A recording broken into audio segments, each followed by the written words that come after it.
Hello everyone. Today is April the 11th and it's a beautiful sunny day. It's not overly warm, but it is supposed to go up to 9 degrees and it's about 5 degrees right now. And I have decided to put out some of my seedlings that I have been growing in my garage under grow lights for the last little while to get a little bit of fresh air and to start them on the hardening off process. By the way, my name is Dawn and I live in Gander and I garden in a zone 5A. And these are all plants that I started from seed. A lot of them were started on February the 8th. All of these amazing lush plants that you see here are Dalmatian peach foxgloves, and they are what's considered to be cool plants, which means they like growing at cooler temperatures, and you can actually plant them in your garden up to 6 weeks before the last expected frost, and they'll be just fine. Also, a cool plant is snapdragons. And you see some right here. These were also grown from seed that were planted on February the 8th. And aren't they looking fantastic? I have pinched back the ones that are a little bit taller, but not the ones that are a little bit shorter. And I think I'm gonna leave them like that so I'll get a variety of bloom times. And please excuse the traffic noise. I'm out in my front garden right now because that's where it's the most sheltered and warmest at the moment. But these are called crimson velvet. And chantilly velvet. Chantilly velvet. And they are also cool flowers and can be planted out quite early. And this long row right here, for the most part, are lobelia. And you can see that lobelia are planted, seeds are planted in little groupings together. And I have two types here. I have Riviera Blue Eyes, I think it is, and Regatta Light Blue. And they're doing fine. And the reason that I got confused with the name is if you see those three plants that are up there that look a little bit different, they are Nicotiana, or flowering tobacco, and they are called crimson better. So that's where I got the names mixed up. But they are also very hardy and can be planted out a little bit before the last frost, but not as early as the lobelia. That can go out just like the foxgloves and the snapdragons. That can go out up to 6 weeks before the last frost. And right here are some lilac pom-pom poppies. And I grew a couple of these last year, and I must confess they did not last long once the flower came out, just a couple of days, but they were so odd and interesting that I couldn't resist but growing some again this year. And they do not they really resent being transplanted. So I have them in Tim Hortons cups. That way I'll be able to put cup and all into the ground. I'll just tear off the top of the cup down to where the soil is inside and plant the rest completely in the ground. And not looking as fresh, but still doing well, are this tray of plants. And believe it or not, these were planted by the winter sowing method, last winter, not this year. And they were potted up last summer. And these little pots stayed outside all winter. This is rose campion. Most of these are rose campion. And those are the ones with the gray leaves and the tiny, well, not real tiny, but an inch in diameter, really bright magenta flowers. And there are also planted here some purple coneflower. And they were out all winter too, and I can just start to see a little bit of green. So I'm hopeful that there might be something there, but obviously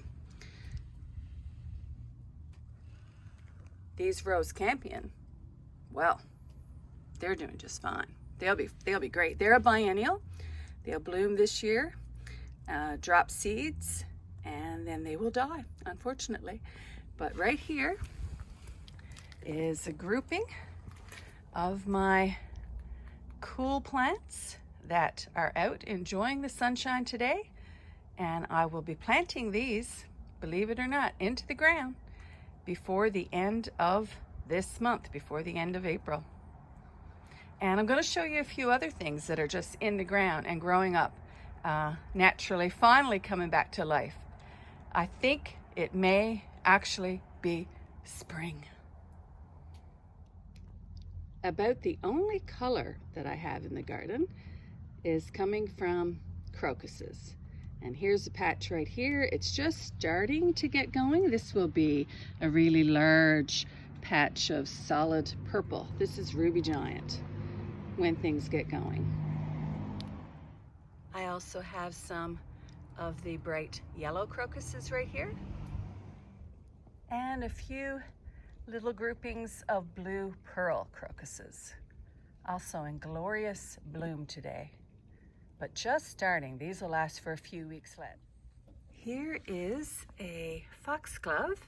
I'm not sure of the variety of this one. It's probably white or pink, but this is one that self-seeded last year right here, and as of today, this is what it looks like. As you can see, some of the older leaves are battered and bruised, but the center of the crown is looking really good, and finally starting to put on a little bit of fresh growth. Here's another group of foxgloves coming back. These are growing underneath some of these large trees, and you can also see there's still a little bit of snow back here, but these foxgloves are doing great. And I actually leave a lot of the spruce buds as mulch. It works much the same way as bark mulch, and the birds like coming by and picking them apart and taking the little pine or spruce seeds, I think, out of these cones. So it's a win-win. In the back of my garden, there's still some snow. Actually, this bit of snow fell last night and hasn't melted yet. But you can see that there's a very large, healthy foxglove underneath it, and it doesn't mind it one bit. And here's what forget-me-nots look like after a long winter. A little bit smashed, but still green. And these will be about a foot tall, 30 centimeters, and they'll be looking absolutely gorgeous. I have many forget-me-nots. Any that I don't want, I just pull out. We finally have some bulbs that are poking their heads up and enjoying the sunshine, long-awaited sunshine. Here are some tulip bulbs on the left, and right here, these are Globe Master alliums, and there's two, and it looks like a third one with a baby there. And over here, these are three more of the Globe Master, just starting to come up a little bit behind the others. So you can tell that they're kind of apricot-y, rusty color on the top when they first start growing. Big purple balls eventually. Here's a nice healthy clump of purple sensation alliums, doing really well. And some dicentra. This is King of Hearts, just starting to come through the ground. Cool looking, isn't it?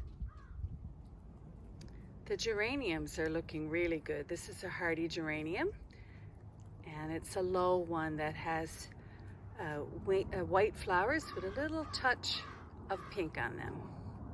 Very pretty, really healthy. This odd little thing that reminds me actually of the creature in Stranger Things.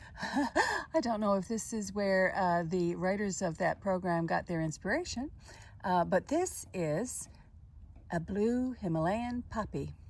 And you may know that I was pretty excited about some that I grew from seed that bloomed for the first time last year. Well, this is a Meconopsis, which is blue Himalayan poppy, fertile blue, one of 6 that my daughter Samantha bought for me last year. And there's one, and this one's closest to the foundation, so this is the one that's furthest along. 2,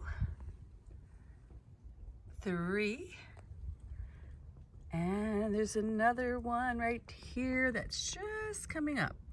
That's 4, and I have 2 others in another area of my garden. And much further along, because these are the older plants, are these, and these are the Bailey Meconopsis that I grew from seed. Seed that I started in 2020. So this is actually their 4th season. And you can actually see that there's 1, 2, and 3 right there. And there's another grouping right here, one large one in the center, and you can see there are offsets, 3 offsets growing around it. And over here is another one that's just starting to merge through the ground. And altogether, these that I planted from seed in 2020, I have 7 of them. Isn't that incredible? So I have 13 blue Himalayan poppies, poppy plants coming back. And I am so excited about that. Hopefully they'll do well. And here are all the plants tucked safely in the shade after just 20 minutes in the sun. And I'll leave them here for about 2 hours because this is the first day.